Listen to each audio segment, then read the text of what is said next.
Assalamu alaikum жамаат. Кутман таңыңар менен ишиңерге ийгилик. Альхамдулилля, Аллага шүгүр жамаат. Мен бул айтып аткан себепчи жигиттер, биз өтө бактылуу экенбиз. Бардыгыбыз көрүп аткандар, бүткүл дүйнө адам бактылуу экен да. Мен азыр өзүмчө мышлейт этип өттүм да. Жанагындай динозаврлар учурунда жаралып калганса эмне болмок?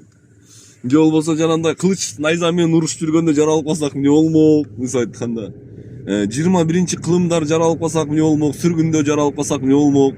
Бирок Аллах Таала бизди ушунчалык сүйгөн пенделер экенбиз. Бизди ушундай жаркыраган цивилизационный заманга жаратып койгонуна шүгүр айтышыбыз керек да жамаат. Себеби дегенде жанагындай дикий учурунда жаралып калганса эмне болмокпуз? Азыр биз Алланы таанысак болот. Бир башты иштетип бир жакшыраак иш кылсак болот. Мындай айтканда мындай өтө сонун заманда төрөлгөнбүз да негизичи. Мисалы айтканда айдап кетип аткан машиналарыбыз бар, иштеп жүргөн иштерибиз бар.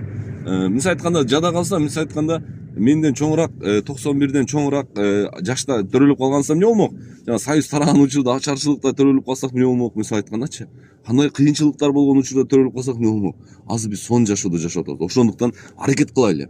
Бир нерсе кылам, мынтем, өзүңө сөз бер, күндөн күнгө оңолгонго аракет кыл. Бул жашоо бир келген жашоо. Өзүңдүн жашооңду өзүңдөн башка эч ким жазбайт да. Ошону красиво жазып коелучу жамаат.